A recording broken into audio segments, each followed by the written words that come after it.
नामर्द बने औरत की देह के पुजारी। उषा का पति प्रकाश शादी के 3 महीने बाद ही नौकरी ढूंढने मुंबई चला गया था। वह ज्यादा पढ़ा लिखा नहीं था और एक कंस्ट्रक्शन कंपनी में मजदूरी कर रहा था। जो भी कमाई होती थी उसमें से आधा हिस्सा वह उषा को भेजता था और आधे हिस्से में खुद गुजारा करता था। दिवाली की छुट्टियां थी तो प्रकाश 1 साल बाद घर आ रहा था। मुंबई में खुद के रहने का कोई ठौर ठिकाना नहीं था। ऐसे में वह उषा को कहाँ ले जाता। उषा बिहार के एक छोटे से गांव में अकेली रहती थी। वह इस उम्मीद में पति की याद में दिन बिता रही थी कि कभी तो प्रकाश उसे मुंबई ले जाएगा। प्रकाश के आते ही उषा मानो जी उठी। 1 साल बाद पति से मिलकर वह ताजा गुलाब से खिल गई। प्रकाश महीने भर की छुट्टी लेकर आया था, पर कुछ ही दिनों में उसकी तबीयत बिगड़ने लगी। सरकारी अस्पताल में सारे टेस्ट कराने पर पता चला कि प्रकाश को एड्स है। इस खबर से दोनों पति पत्नी पर मानो आसमान टूट पड़ा। प्रकाश ने उषा से माफी मांगते हुए कहा, मैं तुम्हारा गुनहगार हूँ। मुंबई में मैं अपनी भावनाओं पर काबू नहीं रख पाया और 1-2 बार रेड लाइट एरिया की धंधे वालियों से मुलाकात का यह नतीजा है, और हो सके तो मुझे माफ कर देना। उषा के ऊपर दर्द का पहाड़ सा गिरा। नफरत, दुख और दर्द से उसका मन तड़प उठा, पर आखिर पति था, लिहाजा उसे माफ कर दिया। जो होना था वह तो हो चुका, अब वह हालात को बदल तो नहीं सकती। आहिस्ता आहिस्ता प्रकाश सूख कर कांटा हो गया। उषा ने बचा बचा कर जो थोड़ी बहुत पूंजी जमा की थी वह सारी प्रकाश के इलाज में लगा दी, लेकिन कोई दवा काम न आई। और एक दिन प्रकाश उषा को इस दुनिया में अकेली छोड़कर चल बसा। इस बेरहम दुनिया में उषा अकेली रह गई। आज तक तो मांग का सिंदूर उसकी हिफाजत करता था, पर अब उसकी सूनी मांग मानो गांव में सबकी जागीर हो गई। ऊपर से कमाने वाला भी चला गया। अब अकेली जान को भी 2 वक्त की रोटी भी तो चाहिए। लिहाजा वह गांव के मुखिया के घर काम मांगने गई। उषा को देखकर मुखिया की आंखों में हवस के सांप लौटने लगे और अबला लाचार सी उषा के ऊपर वह किसी भेड़िए की तरह टूट पड़ा। बेबस उषा यह जुल्म सह तो गई, पर आज मुखिया ने उसके मन में मर्द जात के प्रति नफरत का एक बीज बो दिया था। अब तो हर कोई उसकी देह का पुजारी बन बैठा था। किस किस से बचती वह। उषा आसपास के शहर में बने बड़े बंगलों में जाकर झाड़ू पोछा और बर्तन धोने का काम करके अपना गुजारा करती थी। पर कुछ ही दिनों में प्रकाश से मिला प्यार का तोहफा उषा के शरीर को दीमक की तरह खोखला करने लगा, क्योंकि उसे भी एड्स की जानलेवा बीमारी हो गई थी। अस्पताल में टेस्ट कराने पर इस बीमारी का पता चला, पर उषा खुश थी कि इस दरिंदगी भरी दुनिया से डरती बिलखती वह जी तो रही थी, लेकिन सोच रही थी कि ऐसी जिंदगी से तो बेहतर है कि उसे मौत आ जाए।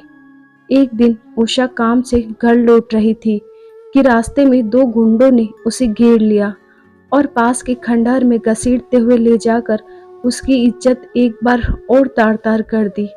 अब उषा ने ठान लिया कि जब मर्दों की फितरत यही है तो यही सही। अब वह दह तो देगी, साथ में एकाएक को यह बीमारी भी देगी। अब उषा अपने जिस्म की दुकान खोलकर बैठ गई। हर रोज लाइन लगती थी जिस्म के भूखे दरिंदों की। उषा को पैसे भी मिलते थे और उसका मकसद भी पूरा होता था। उषा की झोपड़ी के सामने ही एक मंदिर था, जिसका पुजारी रोज उषा को नफरत या दया के भाव से देखता था, पर उषा हमेशा उस पुजारी को हाथ जोड़कर नमस्ते करती थी। इस इज्जत की वजह से वह पुजारी उषा की जवानी को पाने की ललक होते हुए भी पहल नहीं कर पाता था। पर एक दिन उस पुजारी का सब्र जवाब दे गया और उसने आधी रात को उषा की झोपड़ी का दरवाजा खटखटाया। उषा ने दरवाजा खोलकर पूछा, पुजारी जी आप यहाँ? पुजारी ने कहा, पुजारी हूँ तो क्या हुआ, हूँ तो मैं भी इंसान ही ना। तन की आग मुझे भी जलाती है, थोड़ी खुशी मुझे भी दे दो, बदले में जितना चाहे पैसा ले लो, पर गांव में किसी को पता न चले। आखिर लोगों की मेरे ऊपर श्रद्धा जो है। उषा के दिल में नफरत का सैलाब उठा। खुद ऊपर वाले का तथाकथित सेवक भी औरत देह का भूखा है और साथ ही यह भी चाहता है कि उसका पाप दबा रहे। पुजारी क्या उषा की देह को दागदार करता। उषा ने ही उसे बीमारी का तोहफा दे दिया। कुछ ही दिनों में सबसे पहले मुखिया के शरीर में एड्स कहर ढाने लगा। वह आग बबूला होकर सीधा उषा की झोपड़ी में घुसकर गाली गलौज करने लगा और चिल्ला चिल्ला कर कहने लगा, सुनो गांव वालों, यह एक चरित्रहीन औरत है। इसे यहाँ रहने का कोई हक नहीं है। यहाँ गांव के लड़कों को खा जाएगी। अगर अपने बेटों की सलामती चाहते हो तो इस औरत को पत्थर मार मार कर गांव से बाहर निकाल दो। यह सुनकर सारा गांव वहां जमा हो गया और सब उषा की झोपड़ी पर पत्थर मारने लगे। उषा भी अब रणचंडी बनकर घर में रखी कुल्हाड़ी लेकर बाहर निकली और दहाड़ते हुए बोली, खबरदार, अगर किसी ने मेरी तरफ पत्थर फेंका तो चीर कर रख दूंगी। हाँ, हूं मैं चरित्रहीन, पर मुझे चरित्रहीन बनाया किसने? मुखिया, पहले तू अपने गरीबान में झांक कर देख। पहली बार मेरे तन को दाग तूने ही तो लगाया था, तो मैं अकेली चरित्रहीन कैसे कहलाऊंगी? सबसे बड़ा चरित्रहीन तो तू है। यहाँ पर जमा हुए बहुत से नामर्द भी चरित्रहीन हैं, तो मेरे साथ पूरा गांव भी तो चरित्रहीन कहलाएगा। और एक बात कान खोलकर सुन लो कि मुझे एड्स नाम का गुप्त रोग है और सबसे पहले इस मुखिया को मैंने दान दी यह बीमारी। इसी वजह से यह अब उछल उछल कर सबको भड़का रहा है। उषा की यह बात सुनकर पुजारी का दिल बैठ गया। फिर वह भी अपनी भड़ास निकालते हुए गांव वालों को भड़काने आगे आ गया और बोला, सही कहा मुखिया जी ने, ऐसी औरतों को गांव में रहने का कोई हक नहीं है। उषा ने आंखें तरेरते हुए कहा, पुजारी जी, इन अनपढ़ गंवारों की ओछी सोच तो समझ में आ सकती है, पर आप जैसे ज्ञानी और ऊपर वाले के सेवक ने भी मुझे इंसान न समझकर एक भोगने की चीज ही समझाना। सुनो इस पुजारी की असलियत। इसने भी कई बार आधी रात को मेरा दरवाजा खटखटा कर अपना मुंह काला कराया है। सबसे बड़ा चरित्रहीन तो यह पुजारी है, जिसने खुद ऊपर वाले को भी धोखा दिया है। और हाँ, जिसने मेरे साथ जिस्मानी रिश्ता बनाया है, वे सब पहले अस्पताल पहुंचो, फिर इस चरित्रहीन औरत का हिसाब करने आना। इतना सुनते ही ज्यादातर मर्द वहां से भागे। उषा ने मुखिया और पुजारी से कहा, कोई औरत अपनी मर्जी से चरित्रहीन नहीं बनती, बल्कि उसके पीछे कहीं न कहीं किसी मर्द का ही हाथ होता है। बेबस, लाचार अबला के सिर पर कोई पल्लू डालने की नहीं सोचता। हर एक को औरत के सीने के भीतर लटक रहा मांस का टुकड़ा ललचाता है। आज के बाद किसी अबला को रोंदने से पहले 100 बार सोचना। पुजारी और मुखिया दोनों शर्मिंदा थे। पुजारी ने कहा, आज मेरी आंखें खुल गई हैं।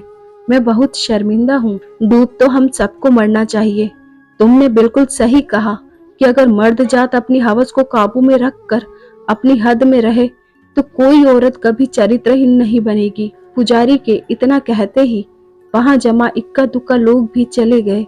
उषा ने अपनी झोपड़ी का दरवाजा बंद कर लिया और बक्से में से नींद की गोलियों की शीशी निकालकर सारी की सारी गोलियां निगल गई। अगली सुबह एक चरित्रहीन औरत की शमशान यात्रा में पूरा गांव तो उमड़ा, पर सबसे पहले मुखिया और पुजारी ने उसकी अर्थी को कंधा दिया। उन नकारों के मुंह से राम नाम सत्य है की आवाज सुनते ही पूजा के बेजान होठ भी मानो हंस दिए। धन्यवाद दोस्तों। अगर आपको हमारी ये कहानी अच्छी लगी हो तो लाइक, शेयर और सब्सक्राइब कीजिए और बेल आइकन प्रेस कीजिए ताकि हमारी न्यू स्टोरी का नोटिफिकेशन आपको मिल सके।